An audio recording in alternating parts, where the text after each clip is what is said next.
Hola Asier, muchas gracias por estar con nosotros hoy y compartir un poco de tu tiempo en este momento bastante especial, ¿no? 15 años después de que crearas esta pieza y existiera por primera vez, ¿no? para el mundo, para el público y en esta institución. Quería empezar por lo más básico a nivel descriptivo, ¿no? De qué es lo que tenemos aquí. Empezar, de hecho, a lo mejor incluso por los elementos.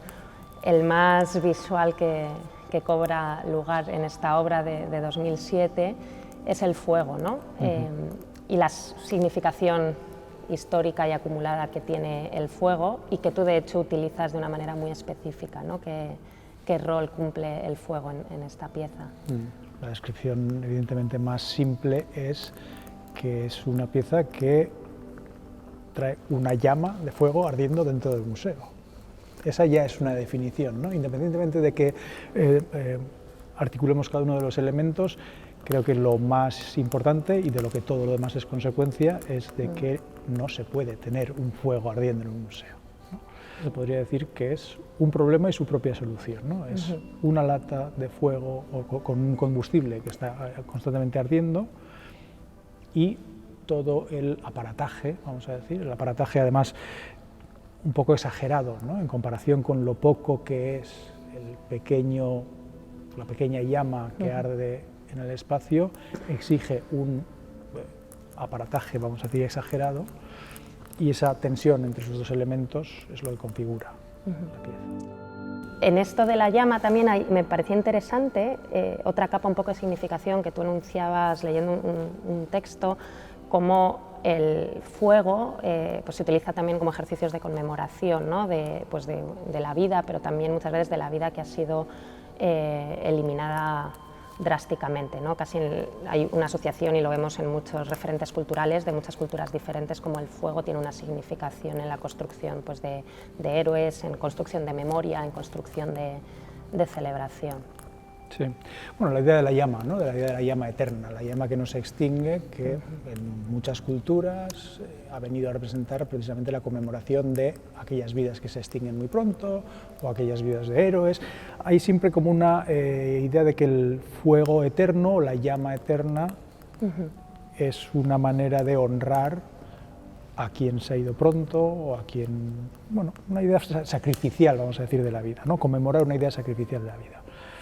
En su formulación, digamos, más cercana a nosotros, a nuestra cultura occidental, es la idea del fuego eterno, de la llama eterna, que honra pues, al monumento al soldado desconocido, por ejemplo, ¿no? Que es una tipología muy usual, ¿no? También a través del título de la pieza, que es Nom de guerre, Nom de guerre es el concepto que se utiliza curiosamente en inglés, porque es una mala traducción del francés. En francés no se utiliza, pero es una derivación del nom de plume, que es el seudónimo del escritor. En inglés se utiliza nom de guerre para hablar del seudónimo, del nombre de guerra, vamos a decir, ¿no? O del alias de guerra. El propio título también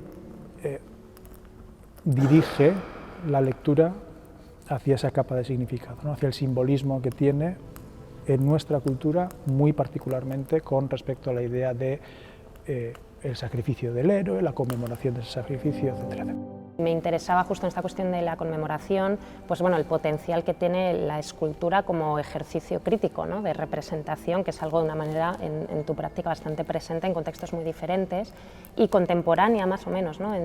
A esta obra de 2007 está la obra de Ocharcoaga, ¿no? Que también en un ejercicio de manera diferente en cómo juega el rol de la conmemoración y cómo construir monumento, en un contexto muy diferente, porque aquí estamos en la institución, ahí estamos refiriéndonos en un contexto que es un espacio público, pero me parecía interesante, ¿no? Escuchar cómo preocupaciones compartidas, ¿no? Del potencial de representación crítica que tiene la escultura y bueno, pues, preocupaciones sociales, políticas, cómo se ejecutan a través de la representación en estas dos piezas contemporáneas. Sí, la verdad es que no recordaba que eran exactamente contemporáneas esas dos piezas, y está muy bien que lo traigas porque hay un efecto casi como simétrico entre esas dos piezas ahora que lo mencionas.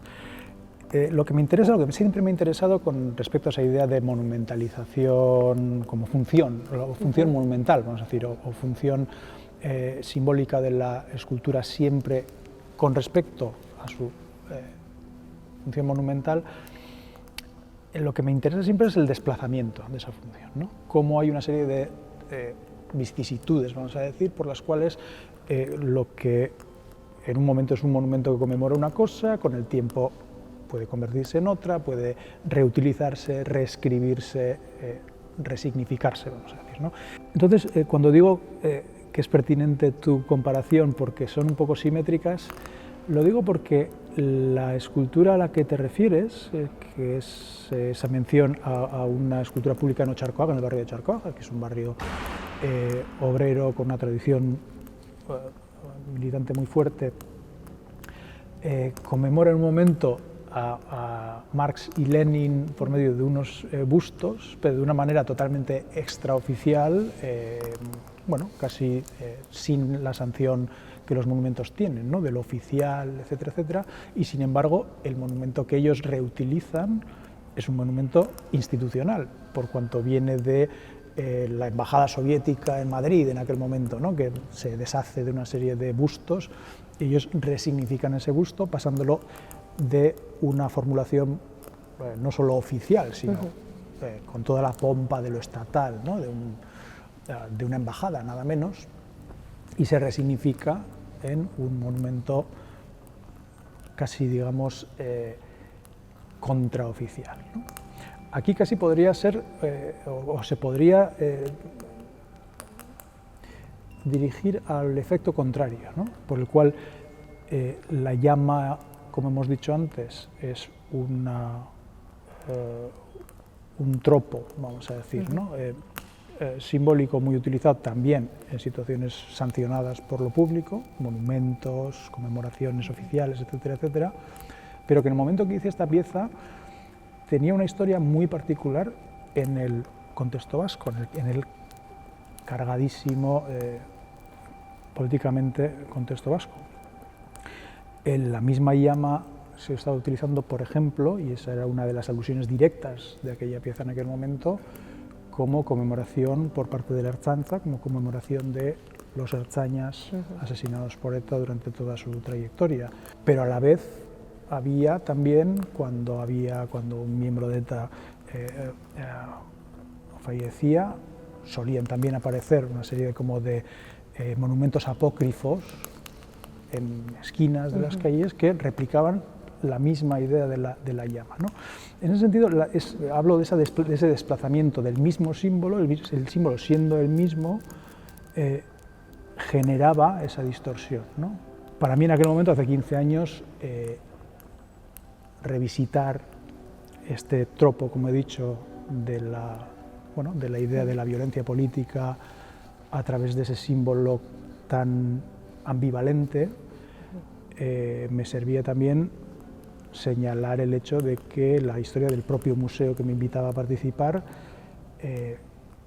había sido más o menos distante con ese problema sociopolítico, ¿no? Parte de la voluntad de inscribir en esta pieza, en aquella exposición, tenía que ver con señalar el hecho de que el museo había tenido, sobre todo en sus primeros años, cierta dificultad para encarar, también simbólicamente, porque también era una función que como museo creo que los museos tienen, y una manera de hacerlo era precisamente el señalar que el museo tenía que responder a la presencia de esa llama con todo este aparataje que digería o que pasaba a través de su infraestructura física incluso, la consecuencia de la llama ardiendo. Hay una metáfora ahí con respecto a tener que digerir y tener que responder a vamos a decir, un problema simbólico. Está también bastante presente, ¿no? en tu práctica esta cuestión como de desvelar lo invisible, que no significa que no performa, no juega un rol en todas esas construcciones sociopolíticas, pero a veces por ser invisible parece que no tenemos agencia para apuntarlo, hacerlo visible y modificarlo, ¿no? Fuerzas, aunque no quieras, a la institución a tener que hacerse cargo, de las condiciones que has generado. El precio de que veamos algo es que no veamos un montón de otras cosas, ¿no? Parte de la lógica de un museo es, de hecho, generar el efecto por el cual vemos las cosas sublimadas, porque hay un montón de cosas que no vemos. Algo que es muy recurrente en mi trabajo es hacer ver eso que no se ve, hacer ver todo eso que sostiene la posibilidad de que leamos un símbolo de una manera o de otra. Y muchas veces ese aparataje es un aparataje brutal. Y cuanto más grande el aparato, más tiende a ocultarse a sí mismo, ¿no? De alguna manera aquí es lo mismo, ¿no? Es toda la infraestructura que hay que movilizar para generar una metáfora tan modesta la que hace ver todo lo que en la lógica museística se oculta, pero en la lógica de la comunicación se oculta, ¿no? Siempre hay algo, el precio para ver algo siempre es no ver otra cosa. Otra cosa, sí. Cuando tú haces esta pieza, ya sabes que la pieza es comisionada, digamos, porque se sabe que va a entrar a la colección, ¿no? Ahí había ya una premisa en donde la pieza se comisionaba para una exposición en concreto, en 2007. ¿Cómo afectó o no afectó, ¿no?, esa conciencia de, una cosa es tener una práctica artística y generar unas piezas reactivas a un contexto concreto, y otra es como ya saber, ¿no?, que va a formar parte de una colección? Entonces es como dejar una semilla, o si quieres casi un caballo de Troya, ¿no?, dentro de la institución. Cuando yo respondo con esta propuesta, hay un momento en el que hay una tentación, porque es una pieza que es difícil de asumir también, ¿eh? Lleva mucho tiempo y muchas negociaciones y alguna discusión el asumir esta pieza y el decidir que se produce esta pieza. No fue tampoco un proceso fácil. Y en esta discusión siempre hay una tentación, que es la de entender esta pieza como su descripción, como su narración. La pieza como la traducción conceptual de la pieza. Siempre hay una tentación, incluso por mi parte, de decir la formulación de la pieza, la proposición, la propuesta de la pieza ya es la pieza. Alguien podría meter fuego en el museo, tendría que generarse un sistema de evacuación que sacara los humos del museo. Uno podría hacer una pieza conceptual. Unas instrucciones por las cuales la descripción de lo que la pieza podría ser sería casi tanto como la pieza. Siempre estaba esa tentación, que podía solo ser la narrativa de la pieza. Pero eso no es así. Hay una diferencia, y eso es algo que hemos aprendido de la tradición conceptual, ¿no? Hay un suplemento, hay una diferencia entre contar lo que podría suponer la metáfora de poner un fuego en el museo, etcétera, etcétera, a estar aquí sentados, ¿no?, y notar el calor del museo. Los afectos que genera el hecho de que esto exista en toda su complejidad material. Lo que hace que un museo sea un museo en términos de tipología espacial es un espacio en donde la temperatura y la humedad están totalmente controladas y es estable, que es un artificio, puesto en la vida natural no existe ese control de temperatura y de humedad. Entonces, introducir este dispositivo hace que de manera meta estás deshaciendo, en principio, lo que significa ser museo, ¿no? Yo creo que esa es la diferencia de la escultura. La diferencia de la escultura es que esto genera un suplemento que desborda su formulación conceptual o su formulación discursiva. Esto es no solo la formulación de qué pasa si pongo un fuego en una sala, esto es fuego en una sala. Y eso hace que desborde mi intención, la intención del museo, pero también que desborde la función de la pieza hace 15 años, la función de la pieza dentro de la colección a futuro, y potencialmente, como apuntas, trabaja en la resignificación de la que estaba hablando al principio. En el momento que la pieza entra a formar parte de la colección, todas las capas de significado que se vayan a ir sumando a través del tiempo, a través de la vecindad con otras piezas, a través de las diferentes relecturas o reinterpretaciones que cada propuesta comisarial puede hacer, pero también a través de las vicisitudes históricas de este museo, de su colección, de la geografía en la que está inscrito, harán que la pieza también varíe. Esta pieza se expone hace 15 años y se vuelve a exponer ahora, y el contexto sociopolítico también ha cambiado bastante, y las significaciones. ¿Cómo has vivido tú eso, o has identificado, o sea, has llegado a palpar no ni siquiera, o sea, no es un, vamos a entender socialmente, ¿no?, cómo es recibida la pieza, pero incluso tú, ¿no?, en cómo puedes ver en ese momento donde haces la pieza, sabiendo que va a entrar en una colección y, bueno, la semilla que tú estás poniendo conscientemente y cómo esas significaciones han cambiado o no 15 años después. Bueno, evidentemente la prevención que tenía yo hace 15 años con respecto a las posibles derivas que pudiera tener el presentar esta pieza ya no existen de la misma manera o son muy diferentes, eso por una parte, pero por otra parte es muy gratificante ver que hay, por ejemplo, ahora hay una relectura de esta pieza en esta sala en la que la pieza también activa una capa de significado que tiene que ver con lo elemental, con los elementos, el agua, el fuego, la tierra. Es un alivio que la pieza pueda también funcionar a ese nivel, porque es un nivel que siempre ha sido propio de la pieza, pero que, vamos a decir, un contexto demasiado cargado hace que sea menos visible. Me interesaba un poco, a colación, de manera más específica, sabiendo que esta obra fue comisionada para en un futuro entrar en la colección, pues ahora ya un poco con ese legado entender de manera un poquito más abierta cómo entiendes y cómo te posicionas tú como artista, no solo desde la teoría, sino pues al final con piezas que tú te vas, pero la pieza queda ahí, ¿no?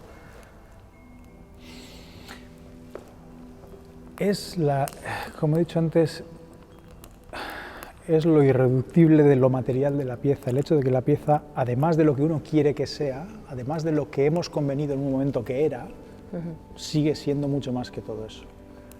Desborda, trasciende aquello que la pieza quería ser, aquello que yo quise que fuera, aquello que el museo quiso que fuera cuando lo adquirió. Nos paralizaría absolutamente el tener que pensar en qué hay que coleccionar, en qué hay que crear en cada momento, pensando en las consecuencias futuras que vaya a tener. Eso sería una forma totalmente paralizante de trabajar. Y sin embargo sabemos que las tendrá. Sin embargo sabemos que lo que hacemos ahora dará una lectura de nuestro presente, en tanto que no sabemos muy bien cuál es la lectura de nuestro presente, en tanto que dirá más de lo que sabemos que dice. Por eso es tan importante ese momento en el que tuve la tentación hace 15 años de que esta pieza, en lugar de producirse con toda la complejidad de infraestructura, de presupuesto, de mantenimiento, etcétera, etcétera, pudiera existir simplemente como su formulación. Por eso es importante hacer esa comparación. ¿Qué hubiera sido de esta pieza si hubiera sido simplemente un protocolo conceptual, ¿no? O una narración, que podía haberlo sido? La diferencia es crucial. La diferencia de que esto exista como un objeto obstinado hace toda la diferencia.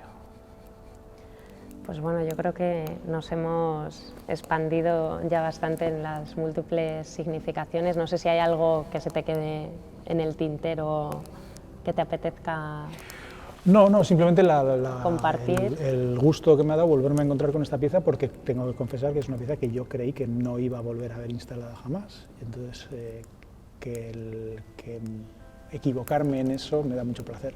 Sí, bueno, yo creo que además ha sido un momento bonito, ¿no? Porque también empezábamos al principio hablando del rol del fuego, del rol de la conmemoración, que está bastante presente, ¿no?, en distintas de tus obras, y te decía antes, ¿no?, que tu pieza activa de manera meta constantemente tantas veces, ¿no?, al museo, y los momentos en los que ha existido ha tenido que ver también con momentos de conmemoración institucional, ¿no?, porque fue en 2007 el 10º aniversario y ha vuelto a salir a galerías la pieza en los 25 años. Muchas gracias, Asier, por tu tiempo, y ha sido un placer pensar contigo a través de tu obra. También para mí, muchas gracias.